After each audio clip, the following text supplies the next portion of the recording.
Class 10th के वैसे अभ्यर्थी जो इस बार बिहार बोर्ड के माध्यम से बोर्ड की परीक्षा में बैठने जा रहे हैं, साथ ही साथ बीपीएससी के माध्यम से जो शिक्षक भर्ती बहाली में शामिल होने जा रहे हैं, उसके लिए जो है यह वीडियो बहुत ही लाभदायक है।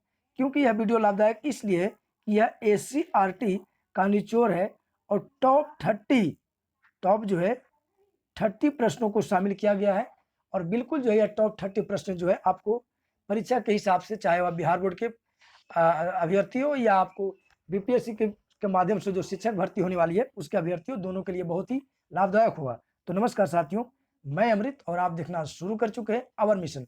तो चलिए साथियों, इस वीडियो को स्टार्ट करते हैं। उससे पहले आपसे निवेदन है कि इस वीडियो को लास्ट तक बने रहेंगे और अभी तक आप चैनल को सब्सक्राइब नहीं किए तो सब्सक्राइब करके बेल आइकन को प्रेस कर देंगे, ताकि जब भी आपके हिसाब से यह वीडियो जो अपलोड होता है उसका नोटिफिकेशन आपके तक पहुंच जाएगा।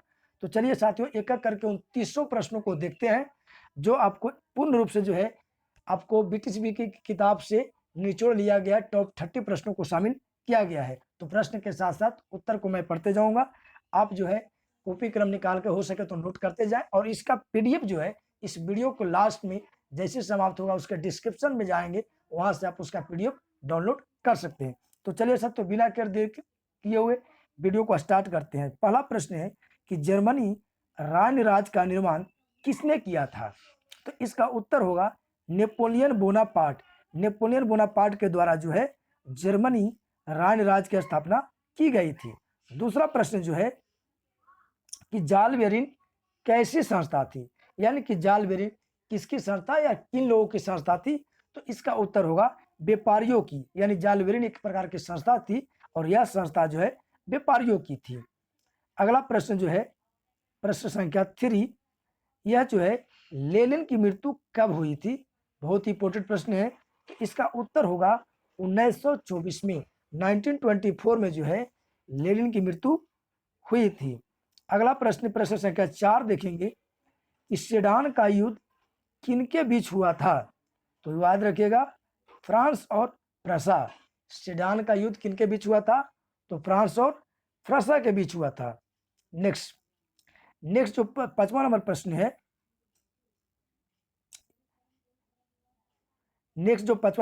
ध्यान दीजिएगा कि the history of the loss of Vietnam किसने लिखा है?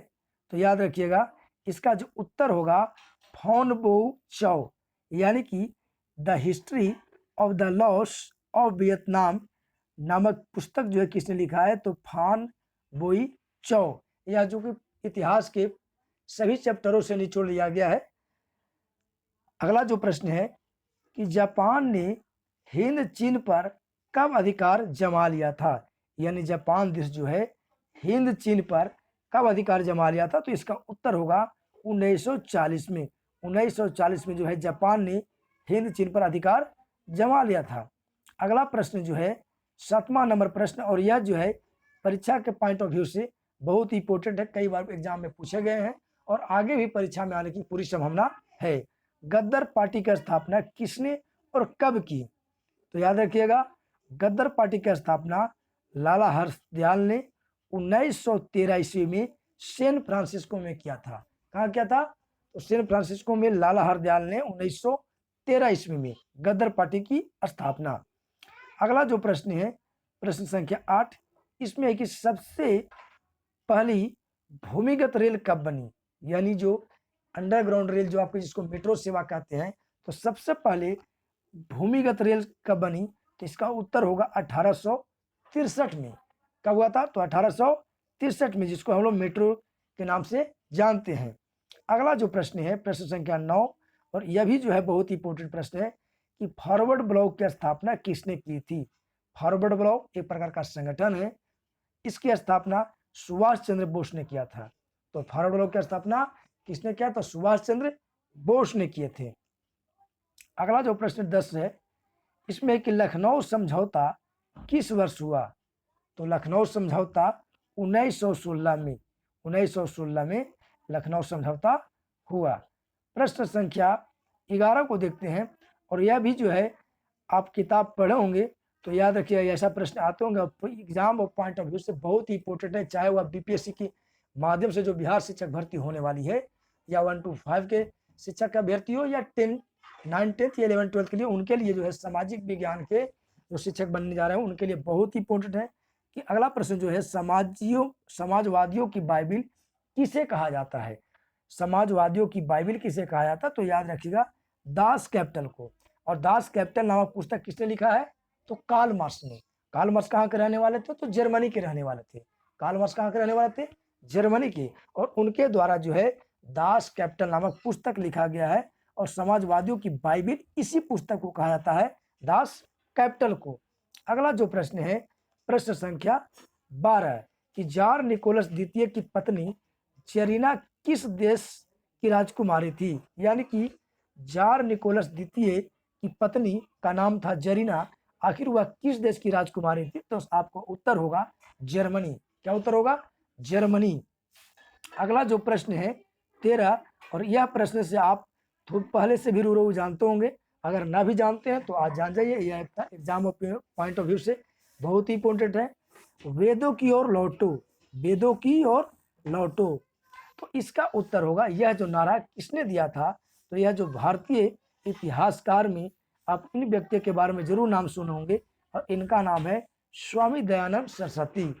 इन्होंने कहा था कि वेदों की ओर लौटो, यानी कि वेदों की ओर लौटो नारा किसने दिया? तो स्वामी दयानंद सरस्वती।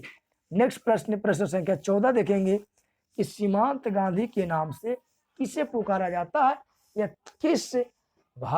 किस व्यक्ति को जो है सीमांत गांधी के नाम से पुकारा जाता है, या किसको जो है इस नाम से उपाधि दी गई थी? तो इसका उत्तर होगा खान अब्दुल गफ्फार खान, जिसको सीमांत गांधी के नाम से भी जाना जाता है। प्रश्न संख्या 15 को देखेंगे कि वल्लभ भाई पटेल को सरदार की उपाधि किस किसान आंदोलन के दौरान दी गई? तो सबसे पहले आप याद रखिएगा कि आखिर सरदार किसको कहते हैं?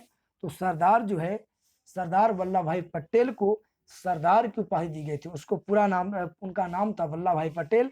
उनको प्यार से जो है बारदोली के महिलाओं ने सरदार वल्लभ भाई पटेल को, यानी पटेल भाई को जो है सरदार की उपाधि दी थी। तो किसने दी थी?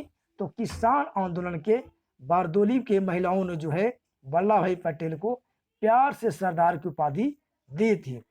अगला प्रश्न है प्रश्न संख्या 16, और यह प्रश्न है जो याद रखेगा कि पूंजीपति वर्ग के द्वारा किस वर्ग का शोषण हुआ था? याद रखिएगा श्रमिक वर्ग, इसी को हम लोग मजदूर वर्ग भी कह सकते हैं, मजदूर वर्ग भी कह सकते हैं, या किसान वर्ग भी कह सकते हैं।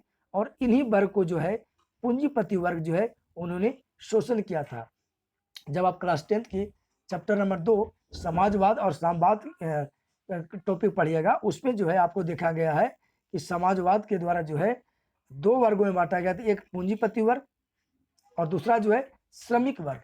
जब आपको औद्योगिक क्रांति हुई थी उसके बाद 2 वर्ग का डिवाइडेशन हुआ था, एक था पूंजीपति वर्ग और दूसरा था श्रमिक वर्ग, जिसको किसान वर्ग या मजदूर वर्ग भी कहते थे। और इसी वर्ग को जो है हमेशा पूंजीपति वर्ग के द्वारा शोषण किया गया था, और अभी भी यही हाल चलता ही जा रहा है। अगला प्रश्न जो है प्रश्न संख्या 17 देखेंगे कि अस्थायी कृषि के प्रभाव से कैसा जमाव संभव हुआ? तो इसका उत्तर होगा संपत्ति, यानी कि अस्थायी कृषि के प्रभाव से संपत्ति का जमाव संभव हुआ। अभी तक आप अगर वीडियो को देख रहे हैं तो वीडियो को प्लीज एक लाइक कर देंगे, क्योंकि आपका एक लाइक जो है हमें मोटिवेट करता है। और अपने दोस्तों के बीच में, जो भी आप किसी ग्रुप से जुड़े हुए हैं तो ग्रुप में वीडियो को जरूर लिंक शेयर कर देंगे। नेक्स्ट प्रश्न संख्या 18 देखते हैं कि सेफ्टी लैंप का आविष्कारक किसने किया था, यानी सेफ्टी लैंप का आविष्कारक कौन थे? तो इसका उत्तर होगा डेवी, यानी जो है सेफ्टी लैंप जो होते हैं उसका आविष्कार किसने किया था? डेवी ने किया था। अगला जो है प्रश्न संख्या 19 को देखते हैं, और यह बहुत ही इंपॉर्टेंट प्रश्न है कि यंग इंडिया पत्र का संपादन किसने किया था? तो याद रखिएगा यंग इंडिया पत्र का संपादन जो है महात्मा गांधी ने किया था। यह जो है एक साप्ताहिक पत्रिका थी, और यह जो है किसके द्वारा निकाला गया था? तो महात्मा गांधी के द्वारा निकाला गया। इसी से एक रिलेटेड प्रश्न है, यंग इटली या यंग यूरोप की स्थापना किसने किया था? तो इसका उत्तर होगा जोसेफ मेजनी। यंग इटली या यंग यूरोप नामक संस्था की स्थापना किसने किया था? तो जोसेफ मेजनी। और अगर यंग इंडिया पत्र का संपादन किसने किया? तो इसका उत्तर होगा महात्मा गांधी। प्रश्न संख्या 20 को देखते हैं कि विश्व में सर्वप्रथम मुद्रण की शुरुआत कहाँ हुई?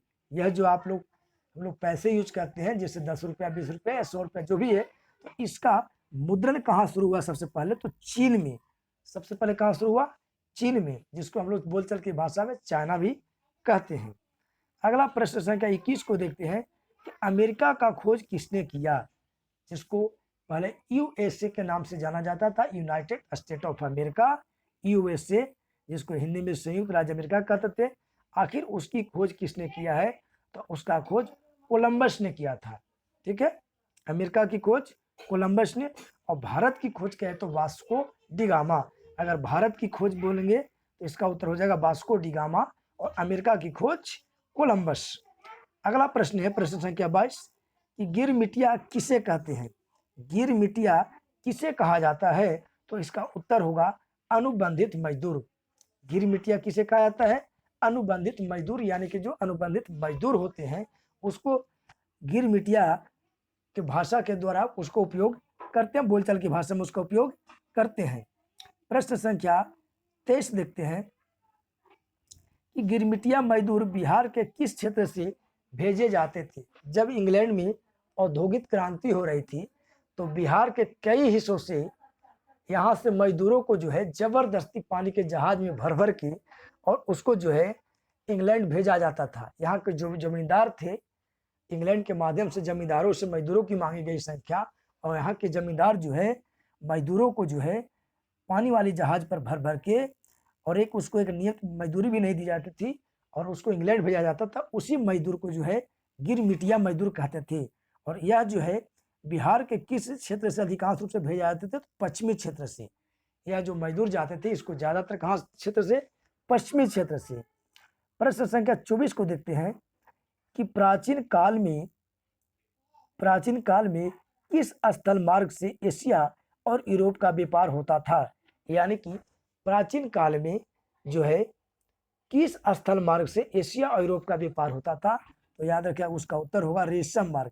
रेशम मार्ग से जो है प्राचीन काल में एशिया और यूरोप का व्यापार होता था।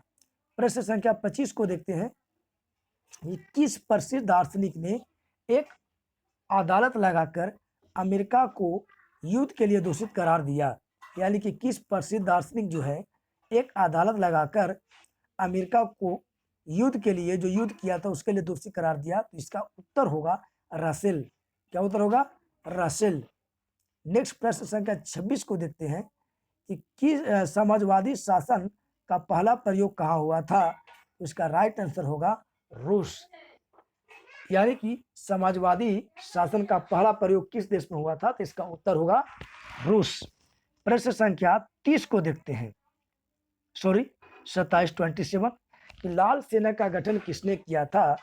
लाल सेना का गठन किसने किया था? तो इसका उत्तर होगा ट्राटास्की। लाल सेना का गठन किसने किया था? तो ट्राटास्की ने किया था। और अगर आपको लाल सेना का गठन ट्राटास्की ने किया था, और इसी से एक जो आता है कि लाल टोकरी या कुछ है, चलिए जैसे ही प्रश्न अगर माइंड में आएगा तो उसको मैं बता दूंगा। अगला प्रश्न जो देखते हैं प्रश्न संख्या 28 कि अंतर्राष्ट्रीय महिला दिवस कब मनाया जाता है? अंतर्राष्ट्रीय महिला दिवस कब मनाया जाता है? तो इसका उत्तर हो जाएगा 8 मार्च को। इंटरनेशनल वुमेन डे मनाया जाता है 8 मार्च को। ये जो है अंतर्राष्ट्रीय महिला दिवस 8 मार्च। प्रश्न संख्या 29 काउंट काबूर को विक्टर इमैनुअल ने किस पद पर नियुक्त किया था? तो काउंट काबूर को विक्टर इमैनुअल ने किस पद पर नियुक्त किया था? तो इसका राइट आंसर होगा प्रधानमंत्री। यानी कि काउंट काबूर को विक्टर इमैनुअल जो है प्रधानमंत्री के पद पर नियुक्त किया था। जैसे यह वीडियो समाप्त होगी, अपलोड होगा, आप जाएंगे वीडियो को देख लीजिएगा, और डिस्क्रिप्शन में इसका लिंक डाला होगा जहां से इसका आप पीडीएफ डाउनलोड कर लेंगे। चाहे तो उसको पीडीएफ डाउनलोड करके प्रिंट आउट कर लेंगे, आराम से इसको पढ़ लेंगे, आपको जैसी सुविधा होगा। नेक्स्ट प्रश्न संख्या लास्ट, इस वीडियो का प्रश्न संख्या लास्ट होगा कि गैरीबाल्डी पेशे से क्या थे? तो इसका राइट उत्तर होगा गैरीवाल्डी पेशे से नाविक थे। गैरीवाल्डी पेशे से क्या थे? तो नाविक थे। इस प्रकार यह जो है टॉप 30 प्रश्न जो है क्लास 10 के बीटीसी बुक से लिया गया है, और यह जो है क्लास 10 के अभ्यर्थियों के लिए जो क्लास 10 के एग्जाम देने वाले हैं उसके लिए, साथ ही साथ बीपीएससी शिक्षक भर्ती में जो शामिल होने हैं उनके लिए यह जो है बिल्कुल निचोड़ है, एससीईआरटी से लिया गया है और यह क्वेश्चन बिल्कुल उनके लिए फायदेमंद है। तो यह टॉप 30 प्रश्न का सिलेक्शन था। यह पहला वीडियो। इस तरह से और कई वीडियो आएंगे जब तक पूरा इतिहास समाप्त न हो जाए। तो साथियों, वीडियो कैसा लगा जरूर कमेंट करके बताएंगे और अपने दोस्तों के बीच में शेयर कर देंगे। अभी तक चैनल को सब्सक्राइब नहीं किया तो सब्सक्राइब कर देंगे, बेल आइकन को प्रेस कर देंगे। तो धन्यवाद साथियों, थैंक्स फॉर वॉचिंग। फिर मिलते हैं नेक्स्ट वीडियो तक, तब तक के लिए जय हिंद साथियों, धन्यवाद।